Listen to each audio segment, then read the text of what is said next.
Soy Inés Modrón, estudio periodismo en la Universidad de Valladolid y soy voluntaria de Fundación Triángulo desde 2018. Bueno, mi nombre es Camilo Guarán, soy colombiano, soy realizador de cine audiovisuales de la Universidad Magdalena y ahorita mismo me encuentro en Valladolid realizando el máster en cine, comunicación e industria audiovisual. Soy una persona interesada por retratar los procesos vivenciales del conflicto armado colombiano desde perspectiva de género, hablar de género, de sexualidad desde la cinematografía y además, bueno, soy activista en el colectivo Casica en Santa Marta, Colombia. Desde ahí venimos haciendo un trabajo bastante interesante con la comunidad LGBTI, con los feminismos y con las mujeres en general. Te iba a decir que en cuanto a leyes y tal, Colombia sí que es un país bastante avanzado en ese aspecto, pero esto se traslada al clima, a la cultura que hay en la calle. Hay respeto, hay tolerancia. Bueno, realmente es algo que vengo indagando hace un tiempo respecto a ese tema particular que es bastante curioso, ¿no? Como un país que ha logrado una conquista tan importante de derechos, que ha logrado situarse como un referente latinoamericano y casi que mundial en materia de esta legislación pro LGBTI. De alguna forma no logra reflejar eso dentro de la cultura general que existe en el país frente a los temas de inclusión, de diversidad.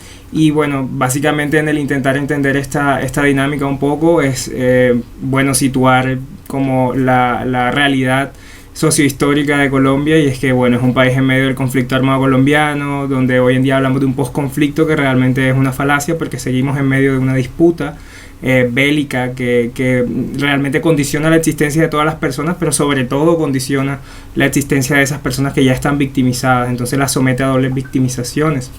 En ese sentido, bueno, no podríamos hablar o no hemos podido llegar a hablar de estos temas tan importantes en materia de derechos humanos porque hemos estado hablando de otros temas, hemos estado situados en otros contextos.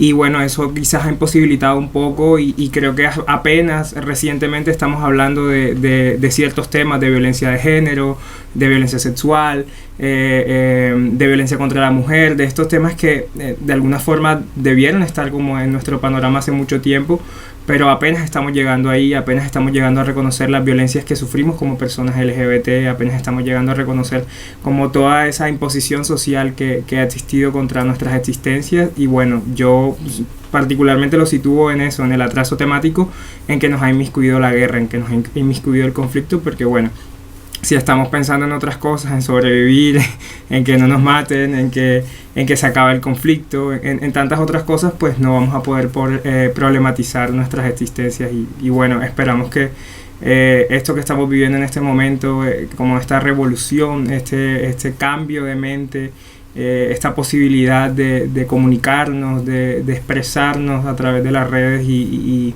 de otras plataformas como la protesta social, pues nos permita verdaderamente hacer una sensibilización en el tejido social.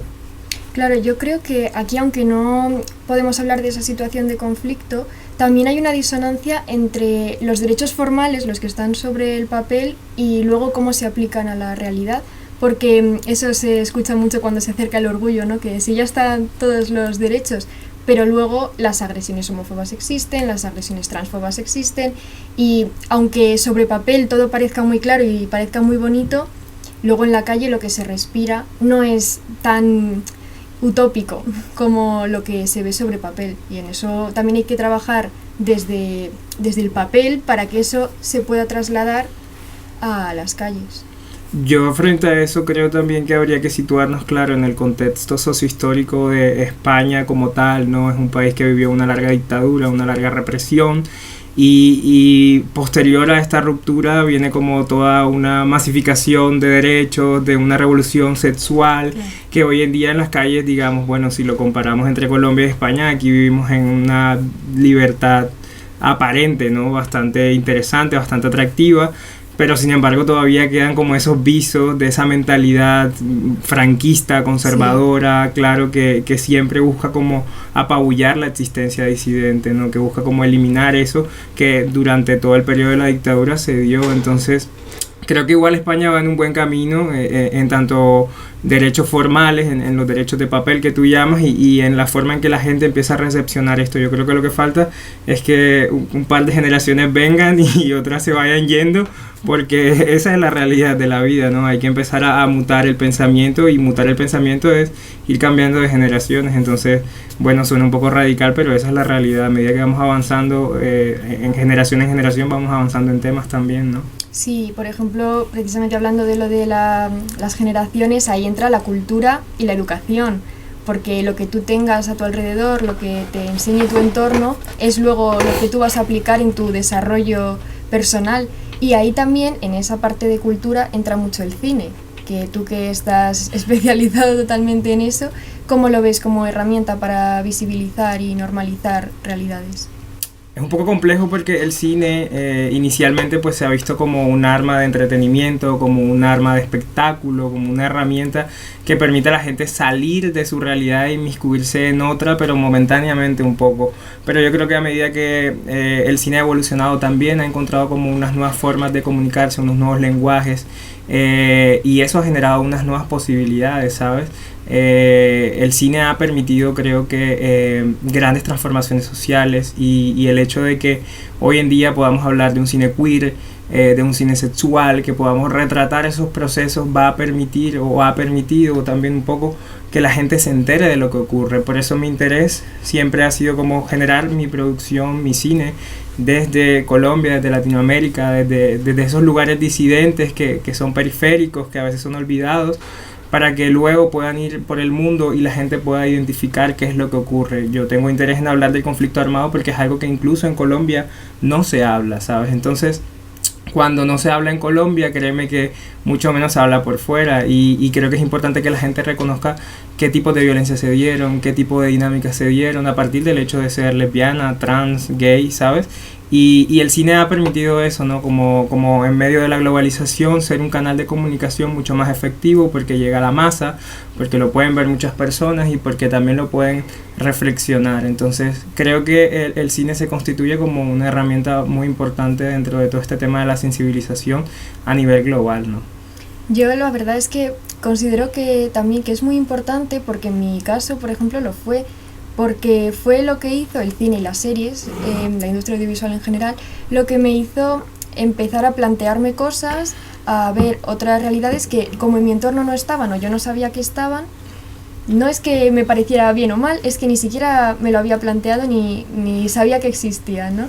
Y a través de la pantalla de repente empatizas con esas personas y dices, uy, si siento lo que está sintiendo esa persona, y no me había sentido tan representada por nadie de mi entorno cercano. Entonces ahí cumple una función muy importante, y yo, por ejemplo, que en Fundación Triángulo estoy en Cinomo también bastante metida, lo he visto, cuando vas a la sala a la gente le llega muchísimo más el mensaje que a lo mejor si das una charla, una clase, ¿no? Porque empatizan, lo ven y eso se queda ahí, es como un pozo, y luego salen de la sala y lo reflexionan. Entonces, ¿tú qué has hecho en tu trayectoria como cineasta? ¿Cómo has contribuido a esta labor? Bueno, respecto a eso que comentabas, que me parece bien importante y que ha generado como una gran discusión contemporánea, porque es como muchos realizadores audiovisuales o como muchos artistas han tomado el tema de la inclusión para explotarlo en sus obras cuando verdaderamente no tienen un compromiso frente a ello. Está esa posición por un lado, pero está por otro lado el hecho de que necesitamos una producción, necesitamos obras, necesitamos arte que verdaderamente hable de esto, ¿sabes?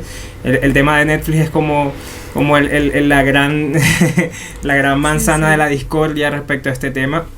Y yo creo que, bueno, por un lado está esa posición de que ahorita nos quieren meter lo LGBT por todos lados, y yo simplemente puedo decir es que maricones existen en todos lados y en la calle hay por montones. Entonces que haya uno o dos en una serie es totalmente normal porque hace parte de la realidad.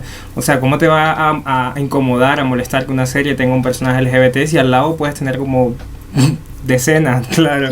Entonces Pero también creo que debe haber un compromiso con esa representación, desde qué lugar estamos enunciando esos personajes, porque muchas veces se dan unas construcciones que básicamente vienen desde una respuesta totalmente heteronormativa, desde un desconocimiento de la realidad LGBT.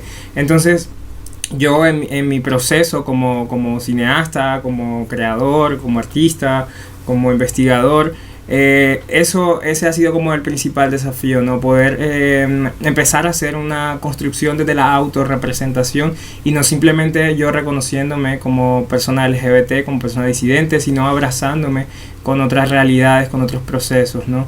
No es simplemente hablar desde mí, porque hablar desde mí puede implicar un privilegio y un desconocimiento de muchas realidades. Yo no soy una persona trans, por ejemplo, y cómo puedo hablar de lo trans. Es situarme con personas trans, es conocer realidades trans, es poder abrazar esos procesos y llevarlos a la pantalla, ¿no? Creo que eso hace parte como del compromiso ético que los cineastas y los artistas deberían hacer con sus obras, ¿no? Porque hay muchas personas hablando de muchos temas. Hoy en día está muy en boga el tema de la violencia, del feminismo, del LGBT, y eso es súper importante, pero ¿cuántas personas se están colando dentro de este discurso para vendernos su mierda, que finalmente está totalmente plagada de una perspectiva que es muy distante a lo que nosotros vivimos? Ahora, cuando decías lo de esas críticas de por qué meten tantos personajes LGTB y tal, otra de las críticas que yo he oído mucho, y eso no sé si es solo en España, yo lo he oído en mi entorno, en mi familia concretamente, esa idea de que las películas súper heteronormativas pueden tratar temas de el amor, tal, y mientras que las películas LGTB van más por relaciones sexuales todo el rato, súper explícito, y en cierto modo fomentando ese estereotipo del vicio asociado a la diversidad sexual. Entonces, ¿cómo vives tú eso? ¿Cómo crees que se puede cambiar esa mentalidad y que se den cuenta de que una película con una trama heteronormativa puede desarrollarse entre personas que no son heteros y que no son cis, y sin ser esa apología a eso, al vicio y esas cosas tan horribles que ven de las personas LGTB? Ahí es un poco curioso, porque si analizamos como tal de fondo nos damos cuenta que la heteronormatividad y el sistema patriarcal ha relegado y ha dado un lugar especial para toda la diversidad sexual, ¿no? Les ha dicho aquí se tienen que situar y este es su forma de vivenciar y de relacionarse. No pueden hacer familia, no pueden adoptar, no pueden amar, ¿sabes? Y de alguna forma creo que dentro del colectivo muchas veces hemos interiorizado esa postura, ¿no? Y nos hemos llenado de esa incapacidad de amar, de empatizar, de hacer familia, de vernos desde unos lugares que hemos demonizado, que hemos satanizado, ¿no? Y que creo que igual hacen parte de la decisión autónoma de cada persona. Si una persona homosexual quiere dedicarse al policonsumo de cuerpos y a vivir de su culo, pues fantástico, ¿sabes? O sea, como que es su postura. Pero realmente lo que ocurre es que la normativa y el sistema nos ha dado un lugar en la sociedad, que luego viene y nos critica y nos dice como, es que ustedes son incapaces de amar, ustedes están mal, ustedes están desviados. Entonces, claro, desde esas construcciones artísticas, cinematográficas, nos han vendido un arquetipo y una idea que está relacionada hacia lo heterosexual, ¿no? Nos han dicho cómo es el modelo de familia: mamá, papá, hijos, perros. Se ha dificultado mucho esa representación desde lo homosexual, porque realmente puede que eso no nos represente como tal, ¿sabes?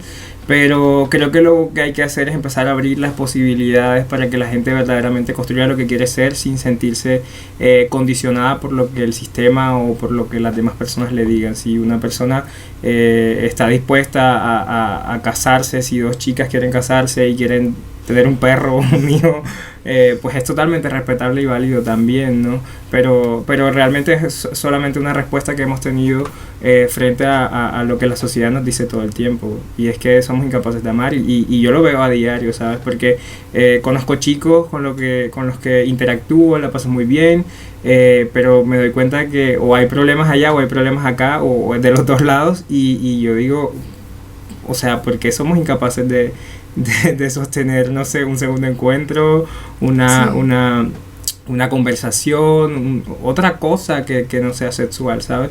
Pero finalmente entiendo que es esto, es un tema que la sociedad y la norma nos ha dado, nos ha relegado como tal. Entonces creo que debe existir un proceso autocrítico para verdaderamente empezar a transformar eso, y creo que estoy intentando hacer eso, ¿no? Como pensarme desde otros lugares para empezar a valorar más a la otra persona y darme cuenta que soy capaz de sentir, de amar, de relacionarme de formas diferentes. También es curioso que esto sobre todo les choca, claro, cuando se trata de personas LGTB, pero luego hay muchísimas series y hablabas de Netflix, en Élite, por ejemplo, que la ve muchísima gente. Vamos, las relaciones sexuales entre personas hetero están todo el rato en la pantalla, y eso parece que no escandaliza tanto, ¿no?, como cuando son personas LGTB. Es que bueno, en el cine históricamente la representación que ha existido es esta, ¿no? O sea, la relación heterosexual, el sexo heterosexual, y dentro de todo ese cine hemos encontrado un montón de obscenidades, ¿sabes? Violaciones, sodomización, abusos dentro de la pantalla y detrás de la pantalla. Tenemos hoy en día la posibilidad de problematizar y de darnos cuenta de que existe una violencia detrás de lo que hay en el cine, ¿no? Y este es un tema ahorita muy caliente en Colombia, porque tenemos casos de denuncias contra uno de las grandes figuras del cine en Colombia, y es curioso porque esto lleva... Bueno, el cine tiene 125, 126 años de existir, y lleva todo ese tiempo existiendo, y nadie se lo había cuestionado y nadie había criticado esta forma de producción, y hoy en día que lo intentamos hacer es como... hay que separar la obra del artista. Nos quedamos en una discusión tan... O sea, reducimos la discusión a eso, y no nos damos cuenta de todo lo que hay detrás. Y yo pues soy fehaciente y soy radical en mi postura, y es que si una obra, si una película, si el arte se construye sobre el dolor de otras personas, pues básicamente ni la obra ni el artista deberían existir, por más buena que sea la obra, ¿sabes? Y creo que hay que... O incluso hay que empezar a valorar las obras también entendiendo todo lo que hay detrás y siendo críticos. No podemos colocar a las personas en un lugar de supremacía y simplemente adorarlos, venerarlos y aplaudirlos, cuando verdaderamente hay personas afectadas a partir de lo que esa persona está construyendo. Esto lo tratabais también, me parece, en Colombia. Había una campaña que se llamaba Sin violencia no hay película. Sí, hay violencia no hay película, y esa fue una campaña que nos ideamos para el 25N desde Casica Colectiva. Porque bueno, tenemos en nuestro programa de cine casos de abuso, acoso y violencia sexual contra mujeres específicamente, que bueno, desde junio, julio decidimos cómo empezar a investigar y construir un informe que nos permitiera a nosotros radicar ante la universidad y empezar un proceso disciplinario contra esos profesores. En este proceso que va desde septiembre hasta ahora, desde que se radicó hasta ahora, hemos empezado a hacer un proceso de veeduría donde nos hemos encontrado que la universidad de alguna forma se encuentra desafiando eso que estamos proponiendo, como...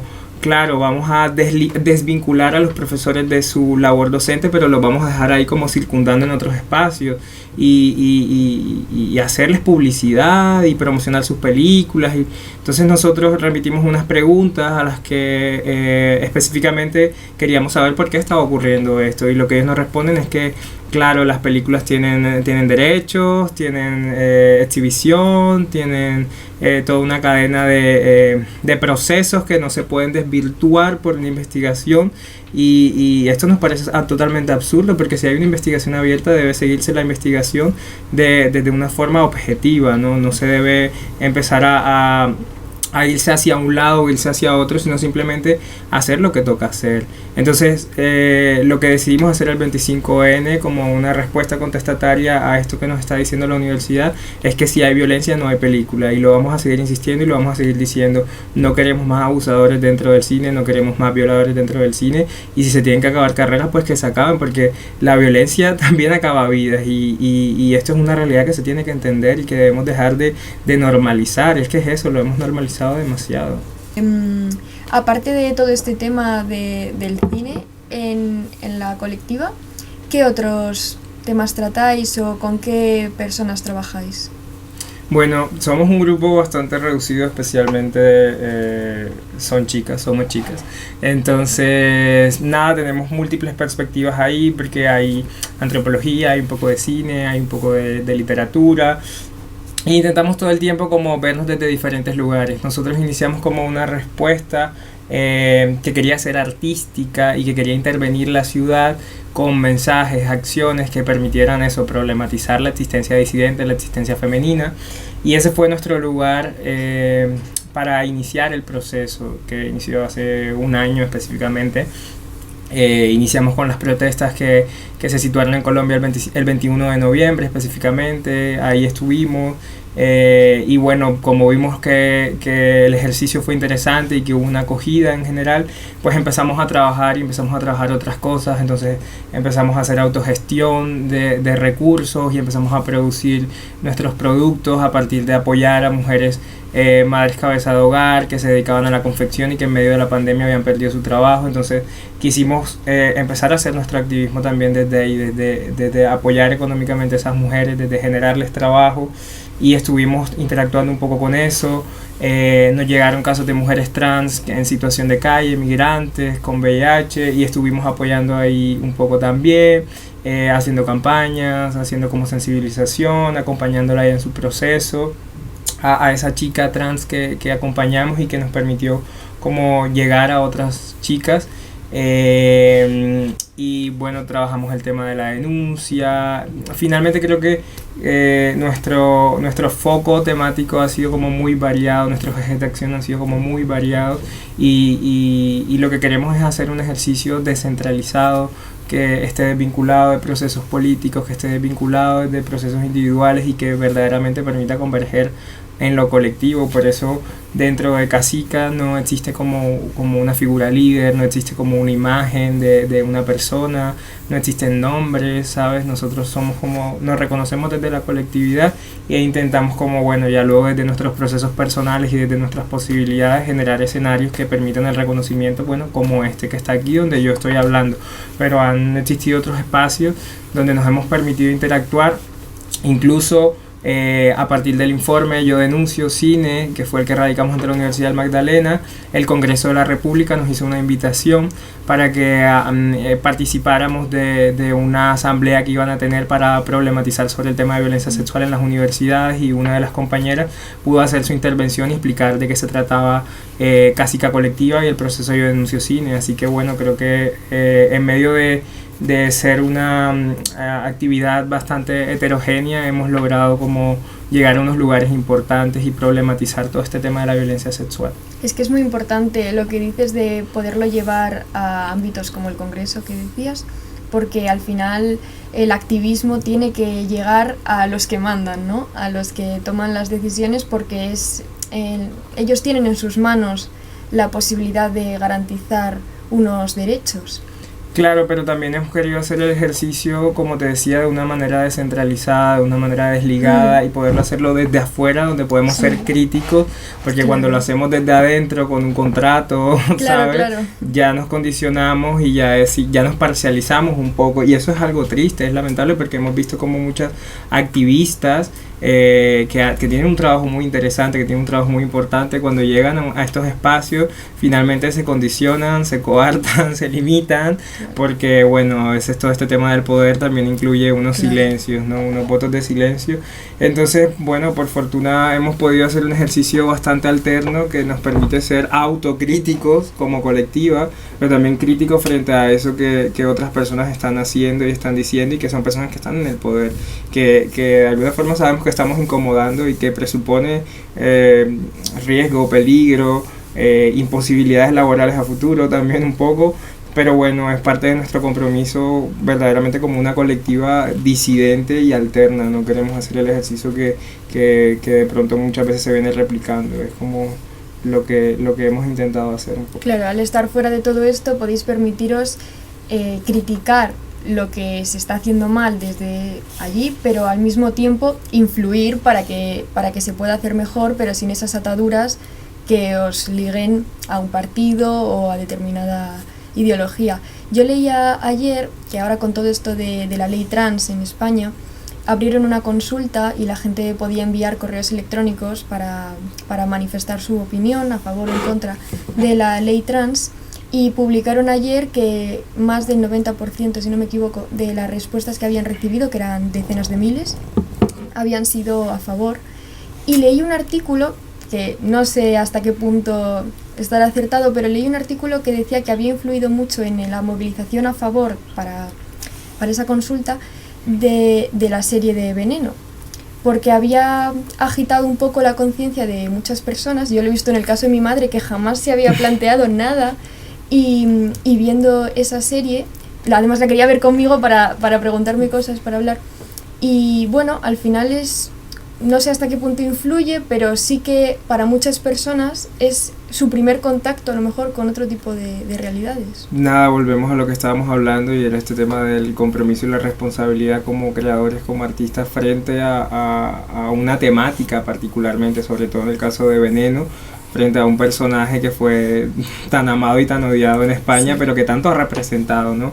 Yo realmente tuve la oportunidad de ver la serie y quedé fascinado. Incluso estoy escribiendo como un ensayo frente a este trabajo, un poco hablando de ese tema del paso que hubo de la representación a la autorrepresentación, entendiendo que Veneno es un ejercicio que se construye colectivamente con otras personas trans, con personas disidentes sexuales en la dirección y en todo el proceso creativo, y creo que eso finalmente se ve reflejado, y lo que te decía, el poder de impacto que tiene el audiovisual, que tiene el cine, que tienen las series y que tiene todo este tema mediático hoy en día, cómo se ve reflejado en que hoy España puede hablar de una ley trans y que la gente la empieza a asimilar porque verdaderamente conoce desde adentro y no se queda con esa imagen superficial que durante muchos años se vendió de Veneno en la televisión española, ¿no?